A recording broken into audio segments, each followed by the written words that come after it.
అస్సాంలో భారతీయ జనతా పార్టీ దూకుడు మీద ఉంది. బీజేపీ తమ అభ్యర్థుల తొలి జాబితా విడుదల చేస్తుంది. తొలి జాబితాలో మొత్తం 88 పేర్లున్నాయి. కాగా ముఖ్యమంత్రి హిమంత బిశ్వ శర్మ తన సొంత నియోజకవర్గమైన జలుక్ భారీ సెగ్మెంట్ నుంచి పోటీ చేస్తున్నారు. అలాగే కాంగ్రెస్ నుంచి ఇటీవల బీజేపీలోకి చేరిన భూపేన్ కుమార్ బోరాకు బిహ్పురా సెగ్మెంట్ కేటాయించారు.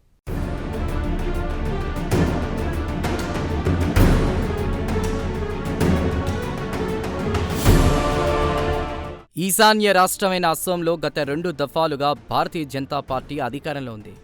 దీంతో ఈసారి కూడా ఎన్నికల్లో గెలిచి హ్యాట్రిక్ కొట్టాలని కమలం పార్టీ డిసైడ్ అయింది.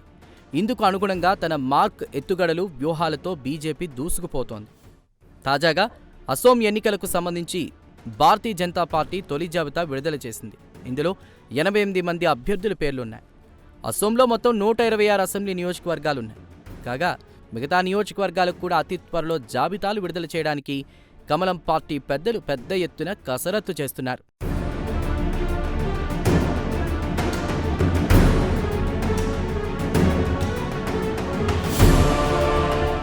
కాగా తొలి జాబితాలో ముఖ్యమంత్రి హిమంత బిశ్వ శర్మ పేరుంది. ఆయనకు జాలుక్ బారీ నియోజకవర్గాన్ని పార్టీ హైకమాండ్ కేటాయించారు. కాగా జాలుక్ బారీ హిమంత బిశ్వ శర్మకు స్వంత నియోజకవర్గం కిందే లెక్క. 2001లో జాలుక్ బారీ నుంచి ఆయన తొలిసారి అసెంబ్లీకి పోటీ చేశారు. ఎన్నికల విజయం సాధించి ఆయన తొలిసారి అసెంబ్లీలో అడుగుపెట్టారు. అప్పటి నుంచి హిమంత బిశ్వ శర్మ రాజకీయంగా వెనుదిరిగి చూసుకోలేదు. 2006 నుంచి 2021 వరకు మొత్తం 4 సార్లు జాలుక్ బారీ సెగ్మెంట్ నుంచి ఆయన పోటీ చేసి విజయం సాధించారు.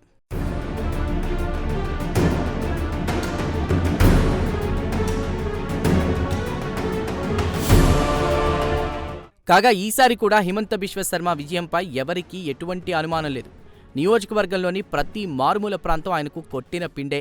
అలాగే నియోజకవర్గంలోని చిన్నా చితక నాయకులందరూ ఆయనకు సుపరిచితులే. వీరిలో ఎక్కువ మంది హిమంతను పేరు పెట్టి పిలవగలరు. అంతేకాదు ముఖ్యమంత్రి హోదాలో జాలుక్ బారీ సెగ్మెంట్ అభివృద్ధికి హిమంత బిశ్వ శర్మ ఎనలేని కృషి చేశారు.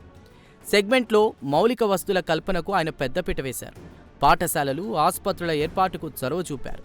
ఇవన్నీ హిమంత బిశ్వ శర్మ విజయానికి మార్గం సుగమం చేస్తాయని రాజకీయ పరిశీలకులు భావిస్తున్నారు.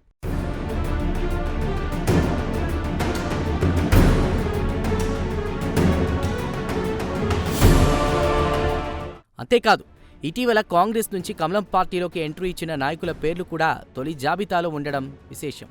దీంతో నమ్ముకుని పార్టీలోకి వచ్చిన వారికి బీజేపీ అన్యాయం చేయదన్న సంకేతాలు వెళ్లాయి. వీరిలో ముందుగా చెప్పుకోవాల్సింది భూపేన్ కుమార్ బోరా గురించి.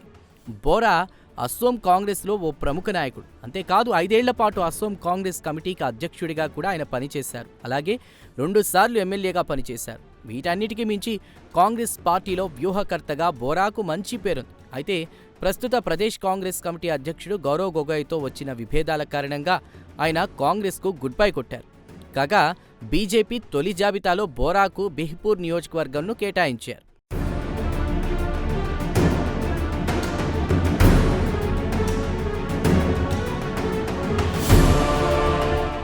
అలాగే కమలం పార్టీలో చేరిన మరో కాంగ్రెస్ ప్రముఖుడు ప్రద్యుత్ బోర్డోలి. ప్రద్యుత్ బోర్డోలి పేరు కూడా తొలి జాబితాలో కనిపించింది. ప్రద్యుత్ బోర్డోలి కాంగ్రెస్కు చెందిన సిట్టింగ్ ఎంపీ. అంతేకాదు అస్సాంలో ఒక సీనియర్ రాజకీయ నాయకుడిగా ప్రద్యుత్ బోర్డోలికి పేరుంది.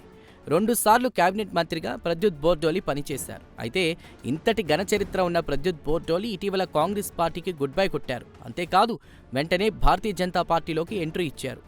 కాగా ప్రద్యుత్ బోర్డోలికి దిస్పూర్ నియోజకవర్గంను కేటాయించారు.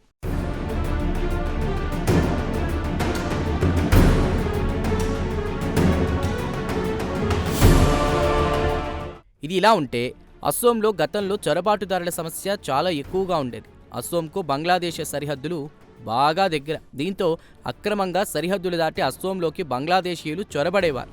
అయితే గతంలోని కాంగ్రెస్ ప్రభుత్వాలు చొరబాటుదారుల పట్ల ఉదాసీనంగా వ్యవహరించేది. అయితే బీజేపీ ప్రభుత్వాలు వచ్చాక చొరబాటుదారుల పట్ల కఠినంగా వ్యవహరించడం మొదలైంది.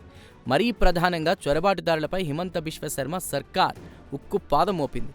దీంతో చొరబాటుదారులను కట్టడి చేయడంలో హిమంత బిశ్వ శర్మ సర్కార్ విజయవంతమైందన్న అభిప్రాయం జనంలో కలిగింది. కాగా ఈ అంశం వచ్చే ఎన్నికల్లో బీజేపీకి అనుకూలంగా మారనున్నది.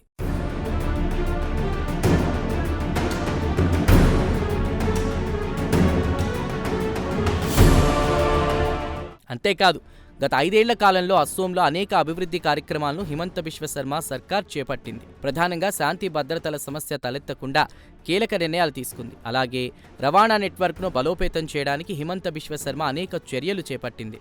అలాగే ప్రధాని నరేంద్ర మోదీ ఇటీవల అనేకసార్లు అస్సోంలో పర్యటించారు. ఈ సందర్భంగా వేల కోట్ల రూపాయల అభివృద్ధి పనులను ఆయన ప్రారంభించారు. అంతేకాదు అస్సోంను దేశంలోని మిగతా ప్రాంతాలతో కలుపుతూ అనేక నూతన రైలు సర్వీసులను ప్రధాని నరేంద్ర మోదీ ప్రారంభించారు. మొత్తం మీద అస్సోంలో హ్యాట్రిక్ కొట్టడానికి కమలం పార్టీ పరుగులు తీస్తోంది.